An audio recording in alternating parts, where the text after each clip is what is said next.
ఇక్కడ చదివిన వాక్య భాగంలో దావీదు దేవుని ద్వారా హెచ్చింపబడ్డాడు. అతని కొమ్ము నా నామమును బట్టి హెచ్చింపబడును. ఈరోజు క్రీస్తు నామములో ఉన్న శక్తిని నువ్వు గుర్తించగలిగితే, యేసు నామంలో ఉన్న మాధుర్యాన్ని, శక్తిని, అపరిమితమైన శక్తిని నువ్వు గుర్తించగలిగితే దేవుడు నిన్ను అన్ని విషయాల్లో హెచ్చించడానికి ఇష్టపడుతున్నాడు.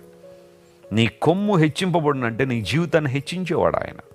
దుర్భర పరిస్థితుల్లో, దౌర్భాగ్య స్థితిలో కుట్టుమిట్టాడుతున్న నిన్ను ఉన్నత శిఖరాల మీద నిలబెట్టగలిగిన గొప్ప దేవుడు ఆయన. సర్వాధికారం కలిగిన దేవుడు ఆయన. ఒకవేళ నువ్వు అనుకోవచ్చు, ఎంతవరకు నన్ను సంస్కరించే వాళ్ళు ఎవరు లేరండి, నన్ను ఉన్నతమైన స్థితిలో నిలబెట్టే వాళ్ళు ఎవరు లేరండి, నా కష్టాలు, నా ఇబ్బందులు నన్ను అణగదొరుకుతున్నాయండి, నా భారాలు నేనే భరించుకుంటూ వెళ్తున్నాననే బాధతోనే ఉంటే, నీకో శుభవార్త ఉంది. దేవుడు నిన్ను హెచ్చించాలని, తన మహిమతో నింపాలని, తన ప్రభావంతో నింపాలని, తన మహిమ రాజ్య నిర్మాణం కోసం నేను వాడుకోవాలని దేవుడు ఆశిస్తున్నాడు.